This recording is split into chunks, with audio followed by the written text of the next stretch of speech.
I get goosebumps just even thinking about the airport.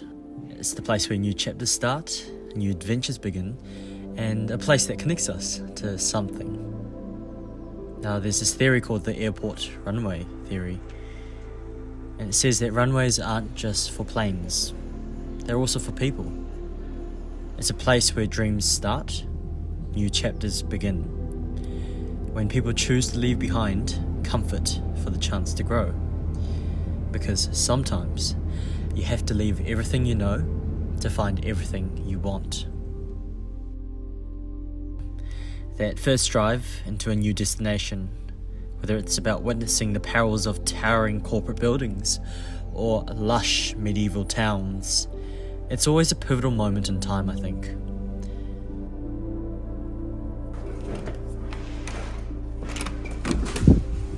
It's really nice. Ooh. Very fancy after a 4-hour flight from home. We're gonna get some food now because we are starving right now. Alright, let's go.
A primeira vez que eu te vi, menina,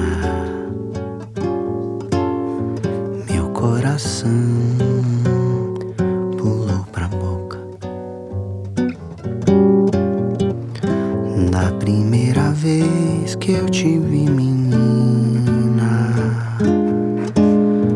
meu coração pulou pra boca.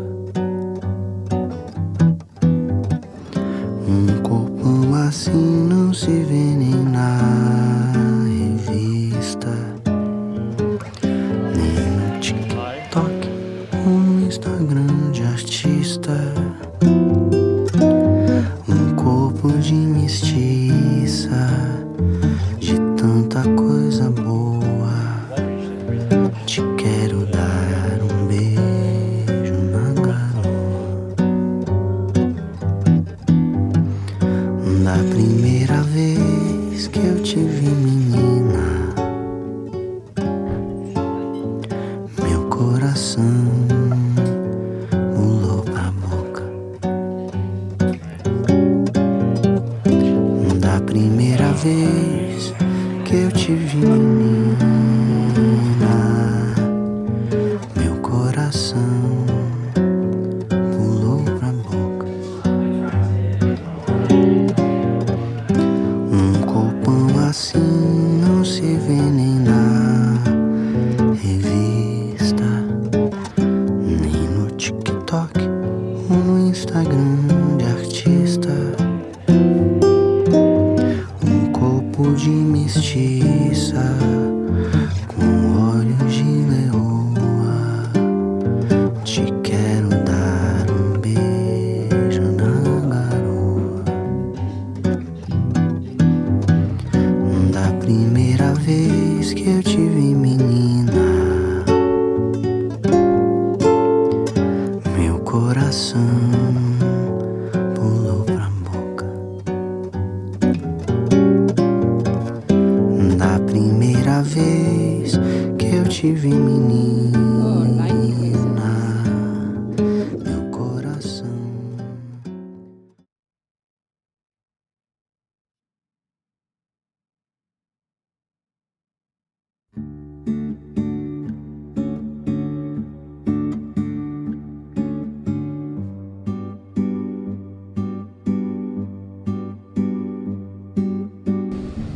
I don't think I told you why I'm actually in Melbourne. And it does have something to do with leaving everything you know to find everything you want. I graduate university in 2 months' time, and I've been searching for jobs and internships in the hopes of moving abroad to Australia to start a new life. I wanted to experience what it was actually like to live in the cities that I was applying for. This has taken me to Sydney, Brisbane, and now Melbourne. I've been trying to immerse myself in everything local, from the famous cafe scenes of Melbourne to taking the train where nobody pays for their fares, and observing people's strides, facial demeanours, literally everything. It was beautiful to observe silently, and I'll tell you later, but I realised something about what I truly wanted. Something that wouldn't have been discovered without travelling, and how it can change your perception of reality to unlock new thoughts within us. How does travel change your perception of reality? I think because you go into a new environment, you lose yourself in this new environment. In the process of losing yourself, you also find yourself because you think in a way that is different to what you typically think. It opens your mind because what you're seeing is different. And as a result, what you're thinking is different. There's no such thing as overnight miracles. I still firmly believe that. But I do believe that if you do change your environment, that there can be exponential benefits and changes because of it. It's right after we lose ourselves that we actually find ourselves. We also discover what is right for us, and we will never discover what's right for us if we only stay on the train tracks of what social norms are, right? I recently came across an Instagram reel that said that it's of people that were in their 30s and also in their 40s, looking back on their 20s, what they would change. And the number one thing that they said was that they would get off their train tracks earlier and they would try to find what is right for them, that they would travel more, that they would intentionally lose themselves more in order to find what they truly want. It's simple, but I feel like it's quite eye-opening because I myself have also been following norms for far too long, and it's time, I feel like, to change the tempo and the rhythm of this. Like next year I'm thinking of like either doing a gap year or like doing a master's degree overseas or something. I don't have the highest grade, so I don't know if that's how that's going to work out. But this uncertainty is so paralyzing, but it's also so exciting as well.